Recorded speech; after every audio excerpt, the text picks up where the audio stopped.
الحمد لله رب العالمين والعاقبة للمتقين والصلاة والسلام على سيد الأنبياء والمرسلين وعلى آله وصحبه أجمعين. أما بعد فأعوذ بالله من الشيطان الرجيم. بسم الله الرحمن الرحيم. وإذا سألك عبادي عني فإني قريب أجيب دعوة الداع إذا دعاني فليستجيبوا لي وليؤمنوا بي لعلهم يرشدون. صدق الله مولانا العظيم وصدق رسوله النبي الكريم الأمين. مولاي صل وسلم دائما أبدا على حبيبك خير الخلق كلهم هو الحبيب الذي ترجى شفاعته لكل حول من الأحوال مقتحم. يا أكرم الخلق مالي من ألوذ به سواك عند حلول الحادث العمامي. نہایت عزت و احترام کے لائق میرے پیارے نبی صلی اللہ علیہ وآلہ وسلم کے پیارے غلاموں، حضور نبی رحمت صلی اللہ علیہ وآلہ وسلم نے جب توحید کا پیغام صحابہ کرام رضوان اللہ تعالیٰ علیہم اجمعین کو پہنچایا اور ان کو یہ بتایا کہ اللہ رب العزت ہی تمام طاقتوں کے مالک ہیں، وہ ہمارے خالق اور خالق ہیں، اور اپنی ہر حاجت اسی سے طلب کرو، اسی کی بارگاہ میں دست سوال دراز کرو. تو صحابہ کرام رضوان اللہ تعالیٰ علیہ اجمعین کے ذہنوں میں یہ سوال پیدا ہوا کہ اللہ پاک کہاں ہے، ہم کس طرح ان سے مانگیں اور کون سا ہمارا انداز ہونا چاہیے. تو یہ سوال جب صحابہ کرام کے ذہنوں میں آیا تو اللہ رب العزت نے ارشاد فرمایا وَإِذَا سَأَلَكَ عِبَادِي أَنِّي فَإِنِّي قَرِيبٌ. اے معبود، جب میرے بندے آپ سے یہ سوال کرتے ہیں، آپ سے یہ پوچھتے ہیں کہ میرے بارے میں، تو آپ ان کو بتا دیں کہ میں تو ان کے بہت قریب ہوں. قرآن مجید فرقان حمید کی ذہنی لفظوں کا جو نظم قرآن جس کو کہا جاتا ہے، اس کو سمجھنا بھی بڑا ضروری ہوتا ہے. لیکن قرآن مجید فرقان حمید کا جو انداز ہے، جو اسلوب ہے، اور اس میں جو چھپے ہوئے اثرات اور رموز ہیں، ان کی آگاہی یہ بھی بڑی ضروری ہوتی ہے. ایک طرف اللہ رب العزت یہ ارشاد فرمائیں کہ میرے بندو میں تمہارے قریب ہوں، دوسری طرف اپنے قرب کا بتانا بھی رب تعالیٰ اپنے بندوں کو اتنے قریب ہونے کے باوجود خود نہ بتائیں، بلکہ فرمائیں وَإِذَا سَأَلَكَ عِبَادِي، میرے معبود جب میرے بندے آپ سے میرے بارے میں پوچھیں فَإِنِّي قَرِيبٌ، تو آپ ان کو بتائیں کہ میں ان کے بہت قریب ہوں. جو قریب ہوتا ہے وہ خود بھی بتا سکتا ہے کہ میرے بندوں میں تمہارے بہت قریب ہوں. اور اللہ رب العزت کی ذات ہے جو ہمارا خالق ہے، جو ہمارا مالک ہے، اور ان اللہ علی کل شیء قدیر ہے. باوجود اس کے وہ اپنے بندوں سے براہ راست ہم کلام نہیں ہوتا، اور جب بھی کوئی ایسا معاملہ ہوتا ہے تو وہ اپنے محبوب کی زبان حق ترجمان سے کہلواتا ہے کہ وہ آپ ان کو بتائیں کہ میں ان کے بہت قریب ہوں، تاکہ اہل ایمان اس اندازے ربانی سے اس حقیقت کو پا لیں کہ جب اللہ رب العزت خالق اور مالک ہو کر اور قریب ہو کر بھی براہ راست ہم سے ہم کلام نہیں ہو رہے، بلکہ اپنے محبوب کے واسطے اور وسیلے سے خطاب فرما رہے ہیں، تو پھر اہل ایمان اور اہل اسلام کو بھی چاہیے کہ جب بھی وہ اللہ پاک کی بارگاہ میں رجوع کریں تو ڈائریکٹ نہ کریں بلکہ اللہ پاک کے محبوب کے واسطے اور وسیلے سے۔ وَإِذَا سَأَلَكَ عِبَادِي، اے محبوب جب میرے بندے آپ سے سوال کریں انی میرے بارے میں، فَإِنِّي قریب ہوں، تو آپ ان کو بتا دیں کہ میں ان کے بہت قریب ہوں۔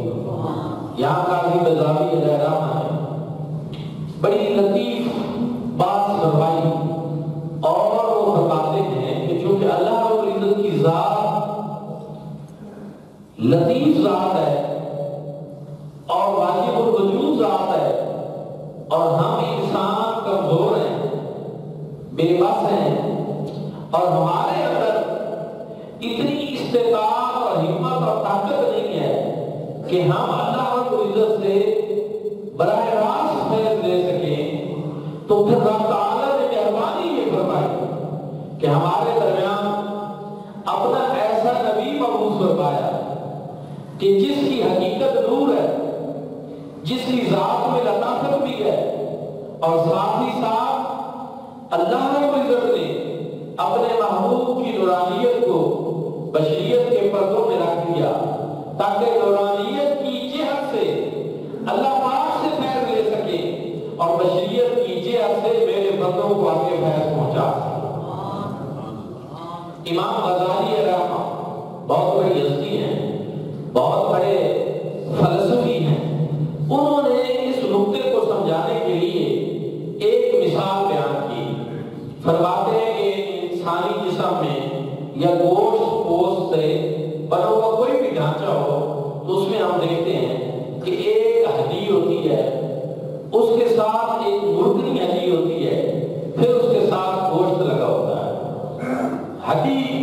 اور گوشت کی آپس میں مناسبت نہیں ہے، براہ راست جوڑ نہیں سکتے،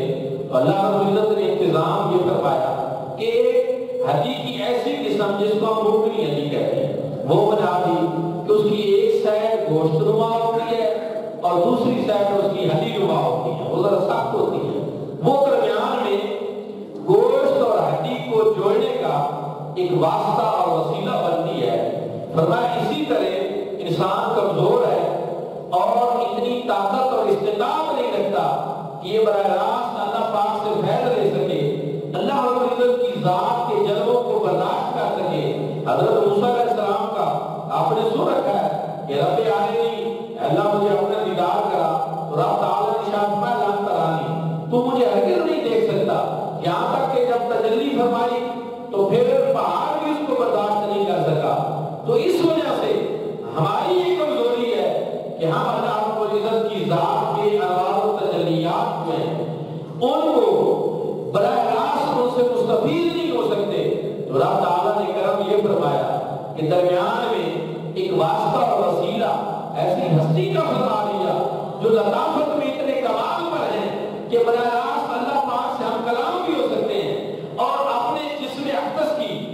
آنکھوں کے ساتھ رب تعالیٰ کا دیدار بھی کر سکتے ہیں، اور پھر رب تعالیٰ نے ان کو یہ خصوصیت بھی عطا فرمائی کہ وہ ہم جیسے گناہگاروں کو آگے رب تعالیٰ کا فیض پہنچا بھی سکتے ہیں۔ دوستان عزیز کا یہاں بسم اللہ الرحمن الرحیم کی جو بات ہے اس میں قاضی بزاوی علیہ الرحمہ نے فرمایا کہ یہ بسم اللہ الرحمن الرحیم میں جو پہلے با آتی ہے، یہ با یا بائے استعانت ہوتی ہے یا بائے مسابت ہوتی ہے۔ استعانت کا مطلب ہوتا ہے مدد کے لیے، مسابت کا مطلب ہوتا ہے ساتھ کے لیے۔ تو جب یہ اسم کے ساتھ ملتی ہے اور اسم آگے لفظ اللہ اس میں جلالت کے ساتھ ملتا ہے، جس کو ہم کہتے ہیں بسم اللہ ہے، تو پھر ساتھ نام اللہ کے اللہ کے نام کے ساتھ شروع کرتا ہوں تو یا اللہ کی مدد سے شروع کرتا ہوں، یہ پھر اس کے معنی بن جاتے ہیں۔ وہ کہتے ہیں کہ جب بات یہ استعانت کی ہو یا مصاحبت کی ہو تو اس کو لفظ اللہ اس میں جلالت کے ساتھ ڈائریکٹ ملا دیا جاتا باللہ، تو معنی وہی بننا تھا کہ اللہ کے نام سے شروع یا اللہ سے مدد مانگتے ہوئے میں یہ کام شروع کر رہا ہوں۔ یہ ساتھ اس میں کیوں داخل کیا گیا بسم اللہ؟ یہ الگ الگ جب ہم پڑھیں گے تو بسم اللہ ہے، اللہ کے نام کے ساتھ شروع یا اللہ کی مدد سے شروع۔ تو انہوں نے کہا یہ بات جو ہے اور لفظ اللہ اس میں جلالت جو ہے، ان دونوں کے درمیان میں اس میں کیوں رکھا گیا، اس کی ضرورت کیوں پیش آئی اور اس کا مصداق کیا ہے؟ تو انہوں نے کہا کہ اگر باللہ ہوتا تو یہ اللہ رب العزت سے براہ راست مدد مانگنا یہ ایک بڑی جرأت والی بات ہوتی جو کہ ایک انسان کے بس کی بات نہیں ہے اور انسان کے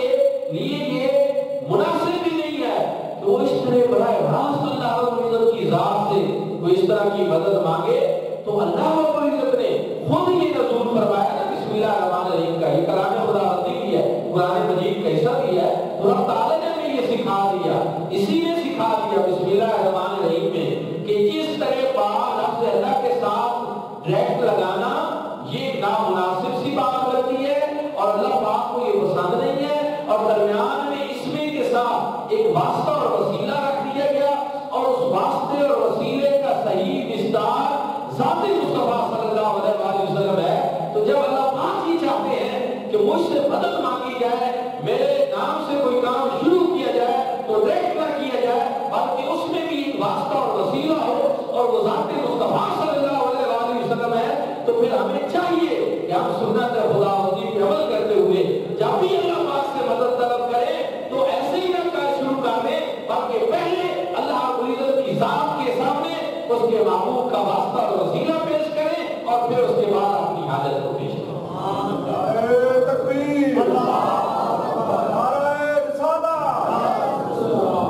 اگرچہ یہ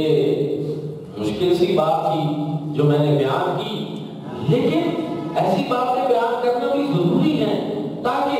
اہل اسلام کو یہ پتہ چلے یہ اہل سنت کوئی خانہ زاد عقائد نہیں کرتے رہتے بلکہ جو ایک عقیدہ ہی ان کا ہوتا ہے یا جو ہمارا نظریہ ہوتا ہے اس کے پیچھے قرآن و سنت کے ٹھوس شواہد موجود ہوتے ہیں۔ قرآن و سنت ہماری دلیل ہوتی ہے اور وہ انداز ہوتا ہے جو اللہ پاک کو پسند ہے، جو رب تعالیٰ نے خود نازل فرمایا ہے کہ یہ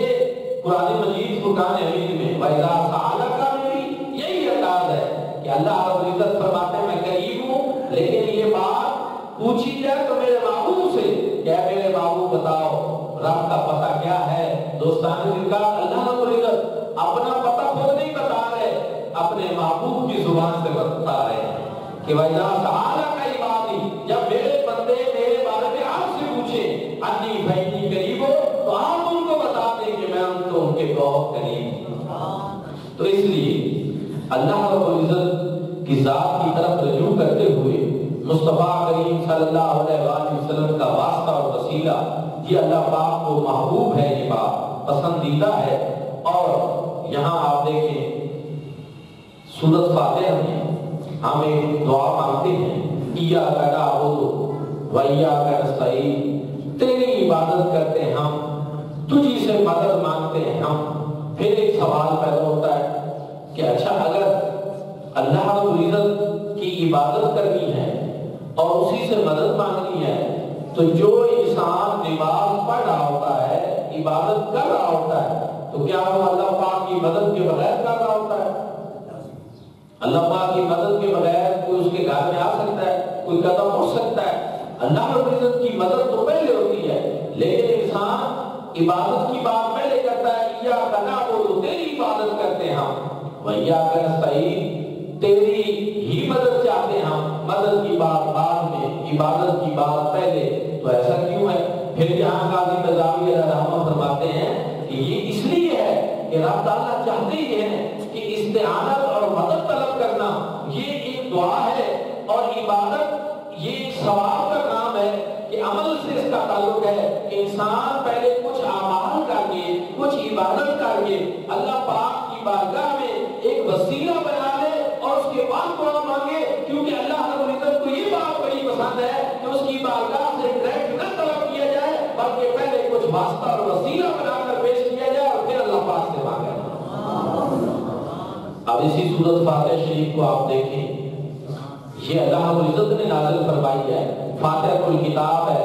سبع مثانی اس کو کہا گیا ہے، ام الکتاب کہا گیا ہے، قرآن کی اصل اس کو کہا گیا ہے۔ علماء و مفسرین نے بڑی بڑی باتیں کی کہ قرآن پاک کے سارے علوم فاتحہ شریف میں موجود ہیں۔ اب اسی میں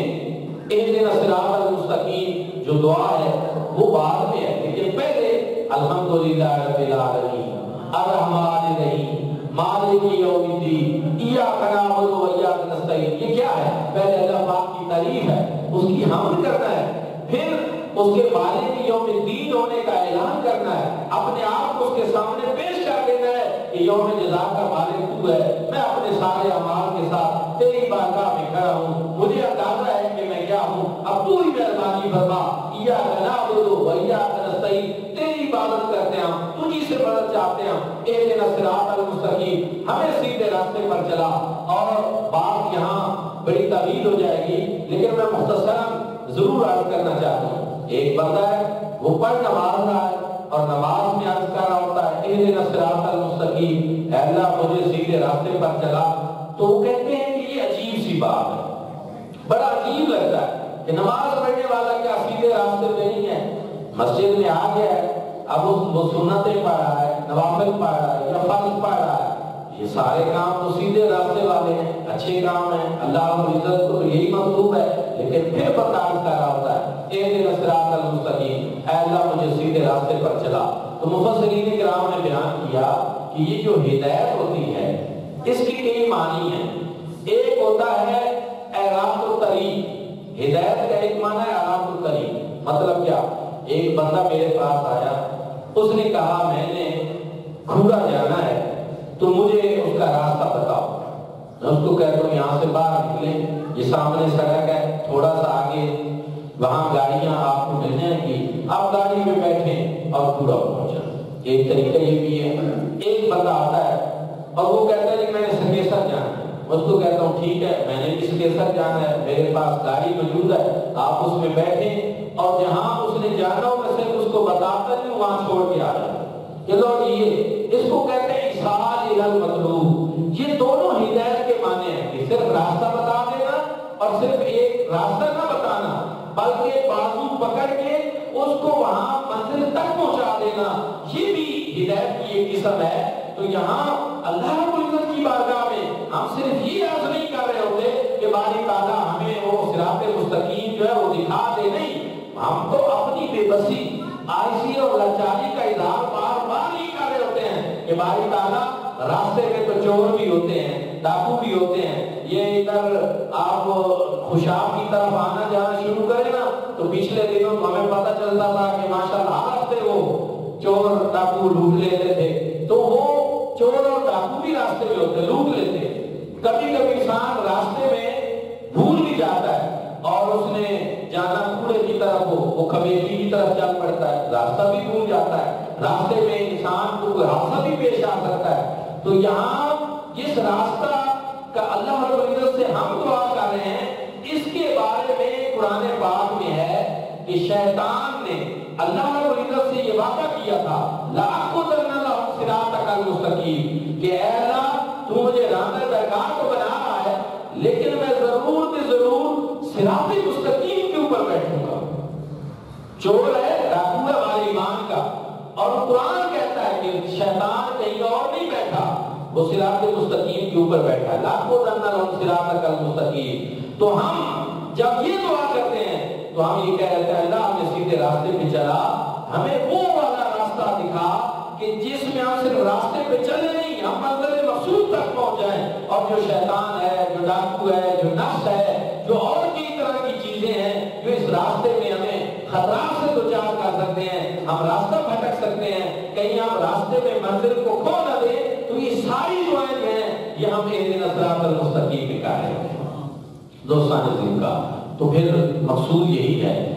چنان کچھ جو ہم اللہ پاک سے مانگتے ہیں تو اللہ رب العزت نے ہمیں اسلوب اور انداز یہ سکھایا کہ تم اس طرح میری ذات سے نہ مانگو کہ براہ راست ایسے مجھ سے عادت طلب کرو، بلکہ پہلے کچھ واسطہ اور وسیلہ میری بارگاہ میں پیش کرو، میری حمد کرو، میری ثنا کرو اور یہ انداز اپناؤ، اور اس کے بعد تم اپنا خدا پیش کرو تاکہ میں تمہاری اس دعا کو، اس واسطے اور وسیلے اور اس عبادت کو دیکھتے ہوئے، یا پھر جو میرے محبوبان بارگاہ اور مقبولان بارگاہ ہستیاں ہیں ان کا واسطہ اور وسیلہ جو تم پیش کرتے ہو اس کے ذریعے سے میں تمہاری بندگی کو قبول کرتا ہوں۔ اسی پر ایک اور بات بھی ہے، ہم نماز میں یہ دعا جب مانگتے ہیں ایاک نعبد و ایاک نستعین اہدنا الصراط المستقیم، یہ بھی اہدنا یہ جمع متکلم کا صیغہ، ہمیں صراط مستقیم پہ چلا، اور تو سوال یہ پیدا ہوتا ہے کہ جب انسان تنہا نماز پڑھ رہا ہوتا ہے، اکیلا ہوتا ہے، تو پھر تو اس کو کہنا چاہیے اہدنی صراط المستقیم، مجھے صراط مستقیم پہ چلا، صراط مستقیم پہ پہنچا، لیکن انسان کہہ رہا ہوتا ہے اہدنا صراط المستقیم، اللہ ہمیں صراط مستقیم پہ چلا، جبکہ تنہا نماز پڑھتے ہوئے ایسے الفاظ کہنا یہ بھی ایک عجیب بات ہے۔ لیکن قاضی بغدادی رحمہ نے جہاں ایک حدیث پاک کا حوالہ دیتے ہوئے کہا کہ اصل بات یہ ہے کہ انسان تنہا بھی نماز پڑھ رہا ہو تو پھر بھی وہ یہ نہ سمجھے کہ میری تنہا کی نماز ایسی ہے کہ اللہ کی بارگاہ میں قبول ہو سکتی ہے، نہیں، بلکہ وہ اپنی نماز کو، اپنی عبادات کو، اپنی مناجات کو، اپنے ذکر اذکار کو یہ سمجھے کہ اللہ پاک کی بارگاہ میں اکیلے نہیں جائیں گے، بلکہ جو محبوبان بارگاہ اور مقبولان بارگاہ ہستیاں ہیں جن کی نمازیں اللہ پاک قبول فرماتا ہے، جن کی عبادات اللہ پاک قبول فرماتے ہیں، یہ ان میں ملا کر اللہ کی بارگاہ میں پیش کی جائے گی، اور اگر میری نماز میں، میری عبادات میں کوئی کمی کوتاہی ہوئی بھی تو اللہ رب العزت اپنے محبوب اور مقبول بندوں کی عبادت کو دیکھتے ہوئے میرے گناہگار کی عبادت کو بھی قبول فرما۔ تو فرماتے ہیں اس وجہ سے ایسے صیغے استعمال کیے گئے ہیں کہ انسان تنہا بھی نماز پڑھ رہا ہو تو وہ یہ نہ سمجھے کہ اب میری تنہا نماز اللہ پاک کی بارگاہ میں پیش کی جائے گی، بلکہ وہ یہ سمجھے کہ یہ محبوبان بارگاہ اور مقبولان بارگاہ ہستیوں کی نمازوں میں ملا کر اللہ پاک کی بارگاہ میں پیش کی جائے گی، تاکہ اللہ رب العزت ان کی مقبول عبادت کو دیکھتے ہوئے میری کمزور عبادت کو بھی اپنی بارگاہ میں قبول کرے۔ آپ کے کوئی دوست جو ہیں وہ جنوبی پنجاب میں رہتے ہوں اور وہ آپ کی طرف آموں کی ایک پیٹی بھیج دیں، تو جب وہ آئے، کیونکہ سفر بڑا ہے، ایک دن پورا لگ جائے گا، اس میں سے ہو سکتا ہے کہ کوئی ایک دو دانے خراب بھی ہو جائیں، جب آپ کے پاس پہنچے تو کیا وہ جو خراب دانے ہوتے ہیں وہ آپ نکال کر پھر اس کی طرف واپس بھیج دیتے ہیں کہ میں یہ قبول نہیں کرتا؟ اگر کوئی ایسی حرکت کرے تو کہا جائے گا کہ یہ تو اچھا انسان ہی نہیں ہے، اس نے یہ نہیں دیکھا کہ میرے دوست نے ملتان سے، مظفر گڑھ سے اتنی محبت سے، اتنے شوق سے یہ تحفہ بھیجا ہے، اگر اس میں ایک آدھ خراب ہوگی کیا ہے تو کیا حرج ہے؟ وہ یہ بات دیکھے گا کہ میرے تعلق والے نے، میرے دوست نے میری محبت میں یہ کام کیا ہے، تو وہ سارے کے سارے عام قبول کر لیں گے، اگرچہ اس میں ایک دو خراب بھی ہوں۔ دوستانے دل کا یہاں بھی یہی ہے کہ اللہ رب العزت کی بارگاہ میں جب اس کے محبوب اور مقبول بندوں کی عبادت پیش ہوتی ہے تو اس میں میرے جیسے گناہگار کی عبادت بھی اگر ہو، اور اگرچہ وہ قبولیت کی اعلیٰ معیار پر فیض نہ ہو، اس میں کمی اور کوتاہی ہو، تو اللہ رب العزت اپنے محبوب اور مقبول بندوں کی عبادت کو دیکھتے ہوئے ہم جیسے گناہگاروں کی عبادت کو بھی قبول فرما لیں۔ اب یہ اس کے شیان شان نہیں، اس کے یہ کرم سے یہ بات چلتی نہیں کہ اب وہ کہیں کہ نہیں یہ فلاں گناہگار ہے، اس کی نکال لو اور فلاں کی نہیں۔ اب کریم اور سخی جو ہوتے ہیں، بادشاہ جو ہوتے ہیں، بڑا پن جو رکھتے ہیں، ان کے شیان شان یہی ہے کہ وہ اپنے محبوب اور مقبول بندوں کی عبادت کو دیکھتے ہوئے صاف گناہگاروں کی عبادت کو بھی قبول کرتے۔ یہی وجہ ہے، فقہ کا مسلمہ اصول ہے کہ اگر آپ امام صاحب کے پیچھے نماز پڑھ رہے ہیں اور اگر نماز پڑھتے ہوئے آپ کا کوئی واجب رہ گیا ہے تو امام پہ سجدہ صاف نہیں ہوگا، باقی جماعت پہ نہیں ہوگا، اور باوجود اس کے کہ آپ کا ایک واجب رہ گیا ہے لیکن آپ کے ذمہ میں نہیں ہے، نماز آپ کی ہو جائے گی، آپ کی کمی کوتاہی کے باوجود نماز آپ کی مکمل ہو جائے گی۔ کیوں؟ اس لیے کہ اس جماعت کے اندر جو اب تیرے ارد گرد لوگ آ گئے ہیں، اللہ رب العزت کا کوئی نہ کوئی ایسا مقبول بندہ ہوتا ہے جس کی وجہ سے اللہ رب العزت سارے جماعت والے میں اور ان کی نماز کو قبول کرتا ہے۔ اس میں فلسفہ یہی ہے، اس میں حکمت ہی یہ کار فرمایا کہ اللہ پاک کو اپنے اس محبوب بندہ جو ہے اس کی بڑی لاج ہوتی ہے. رب تعالیٰ اس بات کو بڑا پسند فرماتے ہیں اور اس کی وجہ سے رب تعالیٰ باقی گناہگار جو ہیں یا کمزور عبادت کرنے والے ہیں ان کی عبادت کو بھی قبول فرما لیتے ہیں. اسلام میں اجتماعیت اسی وجہ سے اور یہ اسلام کی روح ہے. تو دوستان ذکر کا یہی چیز ہے کہ آپ اللہ رب العزت سے جب بھی کوئی حاجت طلب کریں تو ایسے ہی نہ مانگنا شروع کر دیں بلکہ پہلے اس کی بارگاہ میں کچھ ذکر اذکار کریں, کچھ تسبیح کریں, کچھ حمد و ثنا کریں, کوئی عبادت کے ذریعے یا اس کے محبوب اور مقبول بندوں کے ذریعے کوئی واسطہ اور وسیلہ پیش کریں اور پھر اس کے بعد اللہ رب العزت سے جو مانگیں گے اللہ رب العزت اس کو قبول فرمائے.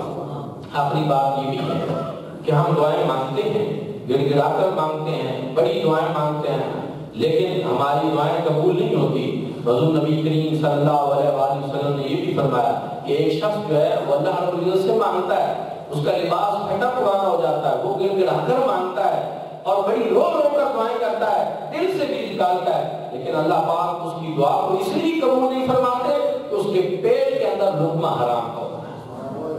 پھر ایک اور روایت میں رسول اللہ صلی اللہ علیہ وسلم نے فرمایا جس بندے کے پیٹ میں حرام کا لقمہ چلا جائے اس کی دعا 40 دن کے لیے قبول نہیں ہوتی.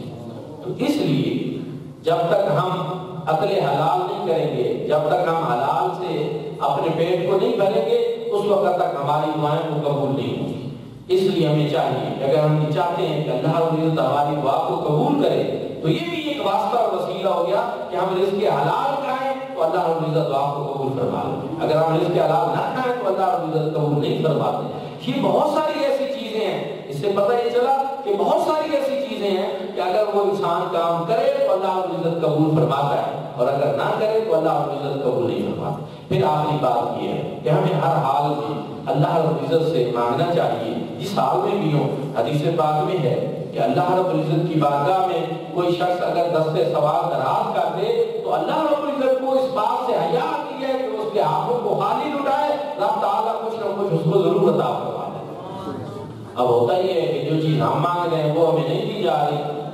لیکن اس کے یہ نہیں مطلب کہ وہ نہیں دی جا رہی تو ہماری دعائیں قبول نہیں ہوئی. کئی مرتبہ جو چیز ہم مانگ رہے ہوتے ہیں اپنی ناسمجھی اور اپنے کم فہم کی وجہ سے ایسی چیز طلب کر رہے ہوتے ہیں کہ جس کے ساتھ بہت سارے مسائل, مشکلات اور مصیبتیں جڑی ہوتی ہیں اور تقدیر میں یہ لکھا ہوتا ہے کہ اگر اس کو یہ ملا تو ساتھ یہ بھی ہوگا, اس کو یہ نئی گاڑی ملی ساتھ ایکسیڈنٹ بھی ہوگا. تو اللہ رب العزت چاہتے ہیں کہ نہیں میرے بندے کے ساتھ ایسا نہ ہو, وہ اس کو پیدل ہی چلائے رکھتے ہیں. یہ دعا اس انداز میں تو قبول نہیں ہو رہی, لیکن دوسری طرف اس کی قبولیت کا یہ بھی انداز ہے کہ اللہ رب العزت اس کو وہ چیز روک کر کتنی اور مصیبتیں اور تکلیفیں ہیں جو اللہ رب العزت اس سے دور کر رہے ہیں. اور کئی مرتبہ ایسے بھی ہوتا ہے کہ انسان جو مانگ رہا ہوتا ہے اللہ رب العزت اس سے بہتر عطا فرمانا چاہ رہے ہوتے ہیں. یہ میرا بندہ اس نے تو ایک چھوٹی سی چیز مانگی ہے, یہ اس کو کیا دینی ہے, میں تو اس سے بڑی چیز سے اس کو نوازنا چاہتا ہوں. لیکن مقصود یہی ہے کہ انسان چاہے جس حال میں ہو اپنے خالق اور مالک سے مانگتا رہے, اس کی بارگاہ میں دست سوال دراز کرتا رہے. حضور نبی کریم صلی اللہ علیہ وسلم نے ارشاد فرمایا اللہ رب العزت سب سے زیادہ اس بندے پر ناراض ہوتے ہیں جو اللہ پاک سے مانگنا چھوڑ دیتا ہے. اللہ رب العزت سے بندہ نہ مانگے تو یہ کتنی عجیب بات ہے. بندے کا اور کام ہی کیا ہے؟ بندے کو چاہیے کہ ہر اپنی حاجت جو ہے وہ اللہ رب العزت کی بارگاہ میں بیان کرے. وہ بادشاہوں کا بادشاہ ہے, وہ عطا کرنے پہ خوش ہوتا ہے, جو اس سے نہ مانگے اس پہ ناراض ہوتا ہے. وہ اللہ رب العزت کی بارگاہ کی دعا ہے کہ رب تعالیٰ ہم سب کو اپنی بارگاہ میں حاجات پیش کرنے کی توفیق عطا فرمائے. تو فرمایا وَإِذَا سَأَلَكَ عِبَادِي, اے محبوب جب آپ میرے بندے آپ سے پوچھیں, آپ سے سوال کریں انی میرے بارے میں, فَإِنِّي قَرِيبٌ, تو آپ ان کو بتا دیں کہ میں تو ان کے بہت قریب. اجیب دعوت الداعِ اذا دعانی, اور میں ان کی دعا کو قبول کرتا ہوں جب وہ مجھے پکارتے ہیں. فَلْيَسْتَجِيبُوا لِي, پس وہ میری بات کو مانے, وَلْيُؤْمِنُوا بِي, اور میرے اوپر ایمان لے آئیں, لعلہم یرشدون, تاکہ وہ راہ ہدایت کو پا سکیں. اللہ رب العزت ہم سب کو عمل کی توفیق عطا فرمائے.